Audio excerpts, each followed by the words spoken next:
Welcome to another episode of The Brand Called You, a podcast and podcast show that brings you leadership lessons, knowledge, experience, and wisdom from thousands of successful individuals from around the world. I'm your host, Ashutosh Garg, and today I'm privileged to welcome a very, very senior corporate leader from the world of advertising, marketing, and media from Mumbai, India, Mr. Tarun Rai. Tarun, welcome to the show. Very happy to be here. Thank you very much for having me on your show. Thank you. Tarun has had a long career in advertising, marketing, and media. He is the former chairman and group chief executive officer of Wunderman Thompson, which was the erstwhile JWT and now VML, South Asia, and executive director of APAC. He was the chief executive officer of Worldwide Media, which is the BBC Times of India joint venture. Tarun was recognized as India's most trusted CEO by WCRC in 2018 and Asia's most people-focused CEO by HR Excellence Awards Singapore. While he wears several hats, his most recent one is co-chairman of Start Design Group UK and the governing board director, and he's the governing board director of HelpAge India. So Tarun, after such an amazing career in marketing, advertising, and communication, as you reflect back, what would you say are some of the defining moments of your professional journey? Well, as you said, it has been a long, meandering journey, largely focused, as you say, in advertising, communication, and media. However, my start was with Asian Paints India. And as for everyone else, the first job is actually the most defining of your career's moments. Absolutely. And it's a huge transition from being a student all your life. Yeah. And, the dynamics of student life are very different. The networks are very different. There is a teacher and there is a student, and the teacher is who knows more than you do. And then you are, catapulted into the world of corporations, and you are an employee. And as an employee, you have a very different dynamic. So for me, Asian Paints as my first job was truly a defining moment, not only because of a complete change from being a student to now having responsibility and being paid for spending a day in the office. It was also the company Asian Paints was. Unlike many of my friends, which went to more conventional multinationals, Asian Paints just did a small orientation for around 2 months and chucked you into the deep end and made you the assistant branch manager. I went to Indore branch and they said, okay, learn on the job. Correct. And I think that was brilliant. And it was also brilliant because in the Indian marketing context, especially in those days, and even now, you needed to understand how the market works. You needed to understand supply chains, distribution, trade. I mean, I think I learned in the 3 years that I was in Asian Paints, I think I learned life lessons, which served me well for my entire career. So to me, the first defining moment was Asian Paints. The second defining moment was when I came and joined HTA those days. Before JWT, it was Hindustan Thompson Associates. Yeah. And my plan was to spend maybe a couple of years in advertising and then move on to marketing. But I realized that I was enjoying myself so much that I actually started using that in my presentations to youngsters to say, hang on, I have seen so much of the world. I have worked with some of the most talented people in the country, whether they're musicians, they're lyricists, they're filmmakers. I have visited various places in the world to shoot films, and they're paying me for this. So, I discovered that advertising was a wonderful place for me to be. And as I say to a lot of people, if you do what you love, well, then, you don't work a single day of your life. So to me, the second defining moment was advertising, and on that stretch, I spent almost 2 decades. First in Delhi for 10 to 11 years, Mm, and then I moved to Calcutta, which was the other defining moment because for the first time, I was now managing a profit center. mm, When I was working in New Delhi in JWT, I was a revenue center. And mm, I think and you would appreciate it, you have been there yourself. mm. There is a big difference Correct. between being a head of a revenue center and somebody else is managing all your costs, Correct. and then to be a head of a profit center where there is always the cost benefit that you need to do. Mm, So I went to Calcutta, and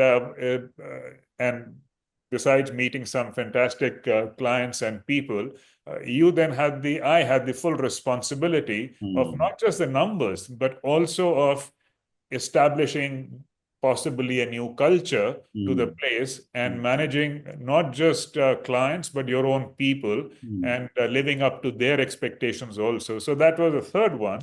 Yeah. And the next was when I left advertising after 20 years and went to worldwide media, uh, Mm, which I went with trepidation. A, I didn't know anything about the industry. And mm, B, the joint venture partners it was a 50-50 joint venture.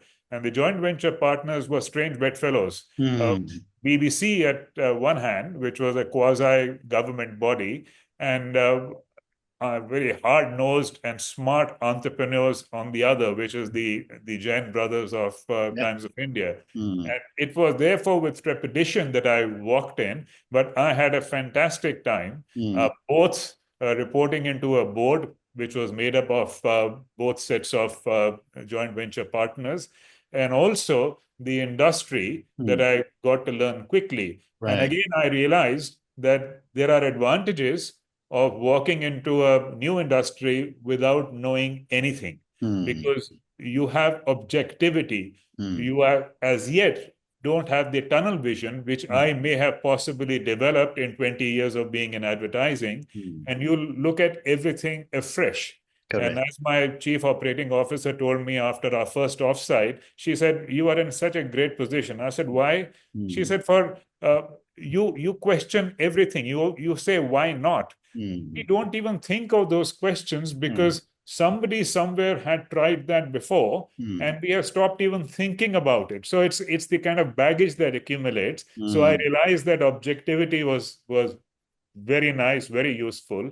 And I spent 7 great years there. And of mm, course, finally, the next defining moment was coming back to JWT. mm, That's the only advertising agency I know, except that it kept changing its name. And mm, uh, that again is defining because, as I said, it's important to say why I think it's defining. mm, It is not easy to come back to an organization that you worked in for 20 years mm, and not get stuck in mm, a time warp, which the agency you knew 7 years ago, you come back to it. The danger is that you are still stuck in a milieu which mm, was of 7 years ago, whether it's to do with your clients, the environment, how the business has moved, how mm. the people have developed. So Correct. I think it was very important for me to come Mm, back and mm, reassess everything with new eyes. mm, So to me, that again, and I came back to an advertising agency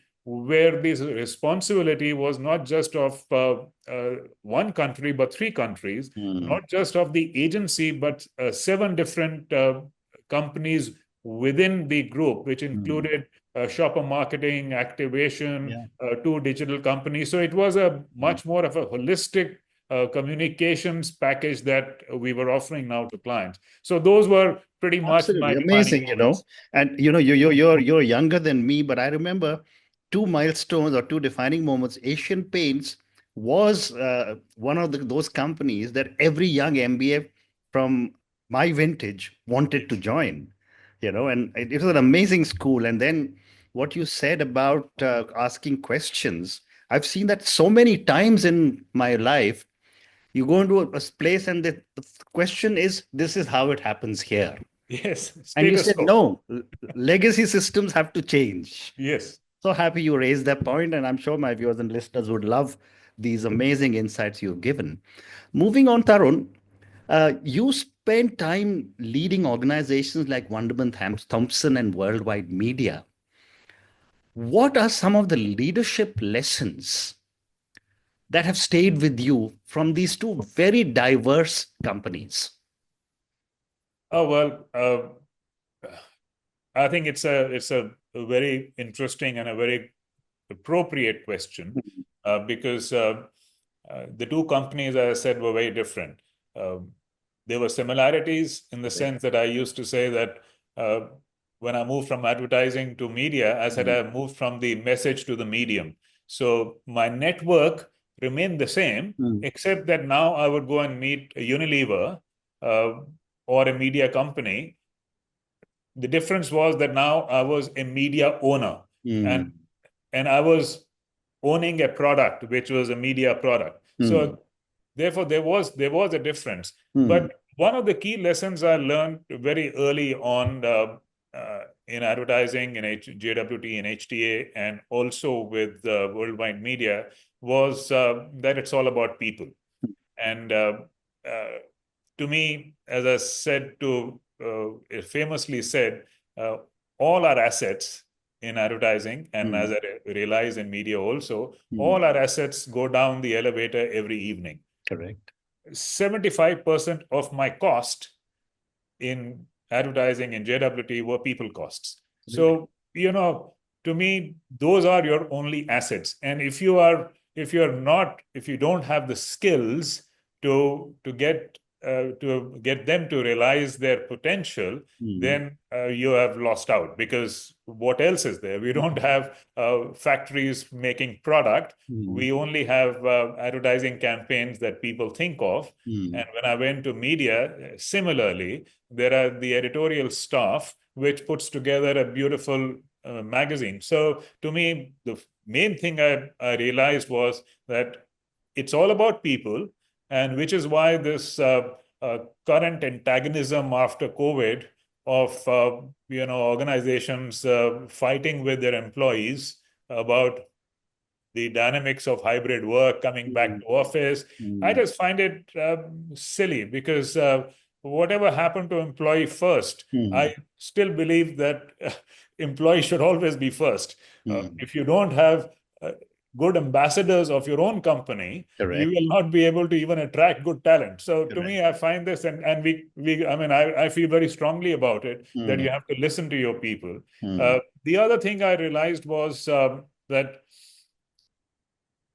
and we will discuss that later also, hopefully, that you have to work with people who are enjoying working. It's also incumbent on the organization to make sure that you create an atmosphere where people are having a good time, enjoying spending those many hours at so-called work. And when I went to Worldwide Media, that time the managing director of BBC Worldwide, a lovely person called Peter Phippen, he told me, he said, Tarun, you know what business we are in? I said, no, what business are we in? He said, we are in the passion business. Because we were from a Lonely Planet to a Top Gear to a Hello Magazine to a Grazia. I mean, magazines are not about reading the newspaper in the morning where you read about everything. It's about passions. You have to be passionate about something to pick up a magazine and pay 150 rupees for it. And similarly, for people who join advertising, they're not joining advertising to make money. They're joining advertising because they are passionate about creativity. They are passionate about what they do. So to me, it was very important that wherever I needed to make sure that the people I work with are passionate about what they're doing. Otherwise, it's a waste of time. Very well said. But sorry, go ahead, please. No, very quickly. The other thing I realized very early on, and I've practiced all my life, nobody likes to be managed. People don't like to be managed. They like to be led. To me, I've always made this distinction about leading and managing. And the other thing, as leaders, you realize that the biggest thing that you can do is to build culture. And again, I'm sure, as I'm saying, I'm talking to a fellow corporate who's had a varied career yourself. Culture flows from the top. And that is one thing. is established. You can have an organization culture, but the organization culture also flows through your CEO. And the stuff that the CEO does is actually what his next level will do. And therefore, within a very short period of time, the CEO's culture becomes the culture of his team and their teams. Yeah. So I mean, I could go on talking about it, but I mean, I'll just mention one thing. When I came back to JWT as the group CEO, I just went and had town halls. And in one of the town halls, I said many things, but I said something which my HR head came to me when I returned to Bombay to say, what is it that you said? I said, why? She said, everyone is talking about it. And all I said was, I don't demand your loyalty. I think you should demand loyalty from me, from the company. We have hired you. We are now responsible to provide you the right opportunities, create the right environment to work for your career growth. So I'm not going to ask for your loyalty. I'm asking you to demand loyalty from your bosses, from me, from the organization. And that somehow kind of, I mean, I didn't even realize it. I meant it, but I didn't realize it. So to me, that even and that's a very powerful statement you made, because not too many people would say so. But a few minutes back, Tarun, you also spoke about building an environment where people enjoy working or are passionate about their work. Tell me a little more on how can a leader build an environment where people truly enjoy working? To me, the easier things, and which are also important, is to have a good environment in the office. So again, I'm saying that is those quick fixes, whether it's a pool table or it is a cafe. I mean, I always insisted and spent time on having a nice cafe. But those are the easier things. Those are the physical things. And that is not the real differential. The real differential comes from a transparent culture, an honest culture, a culture which is about team spirit, where there is no stigma attached to failing.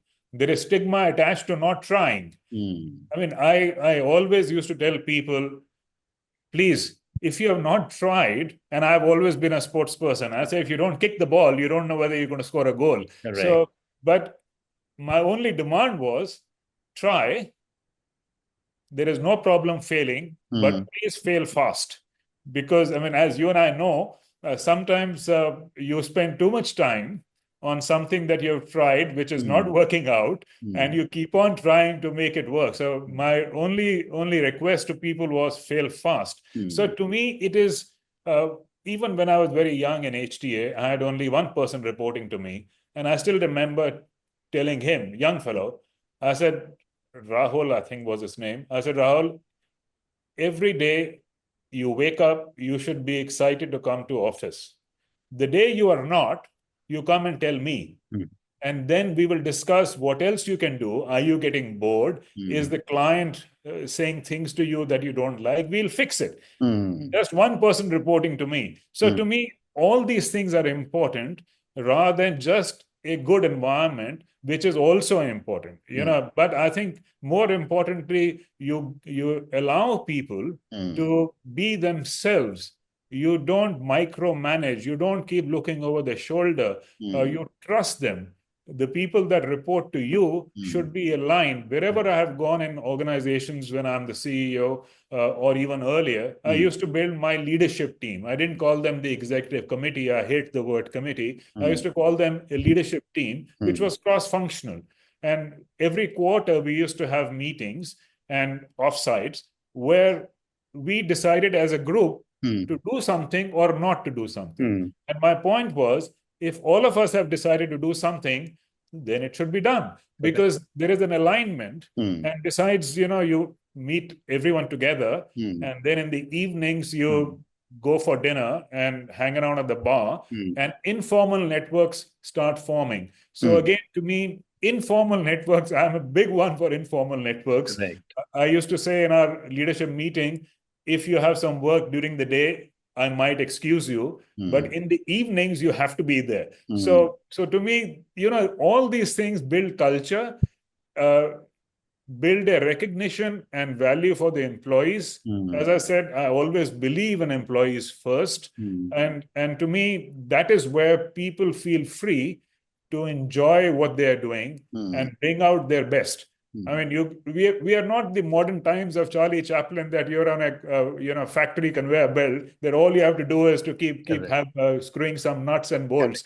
Here, from the same person, you can get X or you can get 5X. And if they're enjoying what they're doing and if they're passionate about it, they will deliver. Otherwise, you will only get X. Fascinating. And since you've given me this Charlie Chaplin example, I'm going to ask you another question which relates to advertising. Given the fact that you spent 20 years, then went out to another company and then came back as chairman and group CEO, I'd love to get your perspective, Tarun, on how has advertising evolved over the last 30, 40 years from one perspective of Mad Men that made give one perspective of advertising. And I remember seeing that in my younger days, in my ITC days, to technology today. How have you seen advertising evolve and where do you see it going? Okay. So I mean, it's a great question. And just on Mad Men, I saw Mad Men, the entire series, with my wife when I was with Worldwide Media. Okay. And so depending on what episode we were on, I would get a raised eyebrow to say, oh, so this is what your life was in advertising. And happily, I could say, oh, but now I'm in media. That was so. But what you are saying is two things. One is how I have seen advertising agencies evolve. And from the time that I joined HTA in 1990 to what it turned out to be when I came back to advertising and JWT in 2014, 15. So that is from the advertising agencies organization point of view. And the other you are talking about is brands, consumers, advertising, technology, digital. So I'm just saying both we can talk a lot about. Let's talk about both. Maybe the latter would be of more interest to your audience because organizationally, I truly believe we screwed up. And I think from where we were in the early 90s, and the kind of partnership we shared with our clients, we had a seat at the CEO's table almost everywhere, whether it's a local entrepreneur like Hero, or it's a global multinational like Unilever or SmithKline Beecham or a Pepsi. We had a seat at the table. We somehow lost it. And there are various reasons for it. But I think in the context of this podcast, I think more to do with the brand and how advertising is involved as far as consumers are concerned would be a more relevance. Okay. That's what I said. To me, advertising builds brands. Not just advertising, but the focus of advertising and communication is to help build brands. So some things haven't changed. For brands, the key question, and I always love it, it's as brutally simple as anything else, is who am I and why buy me? I mean, it's as simple as that. You can relate it to people, you can relate it to products and brands. And when you say who am I and why buy me, there are very tangible functional benefits, and there are the emotional and intangible benefits. And advertising actually, and in today's world where tangible has become commodity, which everyone can copy, the emotional and intangible benefits is what advertising used to build. So that remains the same. However, the execution of delivering it has changed completely. And what has changed mostly, and which is what we need to always focus on, is the consumer journey has changed from a very linear consumer journey, which we used to spend time over, which was awareness, consideration, purchase, and loyalty. Suddenly, it has become very broad-based. it is no longer in the control of the brand owner. Correct. We have the brand owners are losing control. Today, there are social media, there are reviews, people are talking to each other. Responses to your communication or your product don't have to wait for a 3-month research from IMRB. The responses are real time. Correct. So, to my mind, some things haven't changed, but so much has changed in terms of their platform delivery, starting with the entire non-linear consumer journey, where there are issues, but there are also opportunities for brands to communicate and to impact the various touch points of this consumer journey. Right. So the entire area of consumer experience, which was very simple earlier, because your supply chain was only your shop front, whether it's general trade and later on modern trade. I mean, it was the shop front. So from awareness to consideration, purchase was in the shop front, and that is where the experience comes in. Is it general trade, or is it modern trade where people are walking down the shelves, or is it general trade where you can't even see the product, and therefore you have to do things to kind of highlight and stuff? I mean, you know that you've been there. So to me, basics haven't changed. A lot has changed. Correct. What does it therefore mean for brand owners and communicators? One is to recognize that things have changed. A lot of time people are in denial and they don't agree to change. It's also what's happening in the market. There is a democratization of both selling, which is through e-commerce, and also media. Today, you don't need broadcast media. You don't need main media. You can get influencers and YouTubers. You can get content specialists to try and create a small brand for you in a particular space. So I'm saying there is democratization. If earlier a Unilever brand had 5 competitors, now there are 50.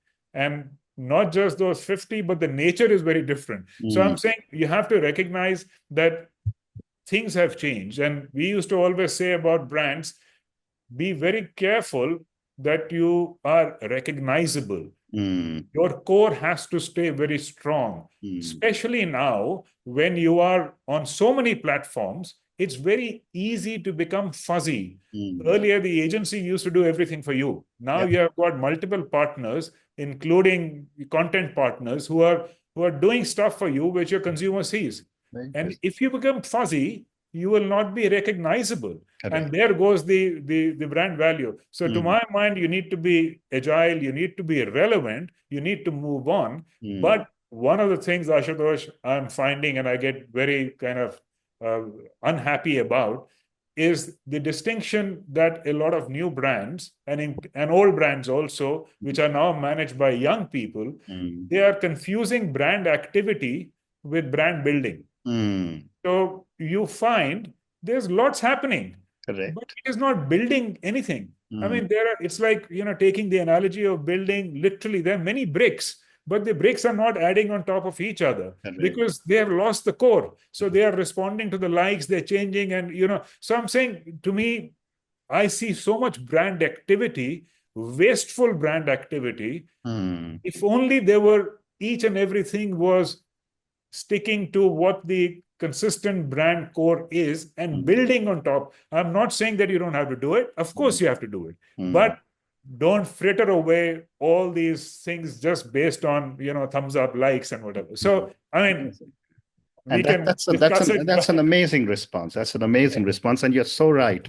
But I have time for one more question. And this, I'm going to come back to you. From starting as a young person with Asian Paints to reaching the top, for my viewers and listeners who are predominantly young, what would you say are 3 lessons from your life that you would like them to take away? Okay. As I said in the beginning, it's all about people. And the way the world is changing today, domain knowledge, even earlier, I mean, change is not something that has happened now. your generation and my generation, we have seen some of the most dramatic changes, including the birth of the damn internet, right? So we have seen change. I think the important thing is that we need to be, and people need to be agile. Domain knowledge, and I'm coming back to it, domain knowledge is fast becoming a commodity, thanks now to AI. Soft skills are going to become even more important. And amongst the soft skills, one thing is agility. You mentioned status quo earlier. It is very easy for people to get caught up in the status quo. It has been done before. But when the world is changing so quickly, what has been done before is not what is going to help you in now and in the future. And I used to say to people, wherever I got the opportunity, you cannot be driving forward at great speed looking at the rearview mirror. So I'm saying one is, my advice to people is always look to break status quo, stay agile. The second thing that I think is very important for me is, in this changing world, and I have done it myself, and I encourage everyone to do, is to be like a sponge. I love the analogy of the sponge, and since I come from the world of advertising and communication, to me, visual speak is important. A sponge soaks up things, and I can give you many examples of how I could help input into a Pizza Hut stuff that we were doing with Reebok. And in fact, the MD asked me of Pizza Hut, where do you come up with these ideas? I said, nothing new. This is what we're doing for Reebok. Even though the products were so different, but both were retail ambience delivering mechanisms. So families would come to a Reebok store and families would go to a Pizza Hut. You keep absorbing. I have learned so much from my clients. I've learned from entrepreneurs. I've learned from multinationals. Keep absorbing. So never stop learning. Sign up for courses. If your company is nominating you for a 2-day workshop or a conference, go there. 90% of the speakers would be useless. 10% would be great. But that 10% would be better than spending one full day at your office learning nothing. Correct. So again, keep learning. And the final thing I always tell people is be a team player. I've always been a sports person all my life. And I always say individuals are important, but it's only great teams that win. And I truly believe in it. And for doing that, and for being a good leader, you have to have trust. Believe in your people. My father told me many years ago, when somebody who he thought was very close to him kind of disappointed him. And I said, didn't you think that there was something wrong about that person all through? He said, my son, you can live your life in two ways. One, assuming everyone is a scoundrel till they prove to be otherwise, or assuming everyone is a great guy till they prove to be a scoundrel. And I choose to live by the latter. I think people want to do their best. 95% people want to do their best. They want to, for various reasons. It could even be a selfish reason to get a faster promotion. They are motivated. You just have to help them realize their potential, trust them. So I'm saying these are some of the things, and I could go on and on, but there are some of the things these I are think amazing people lessons. should remember.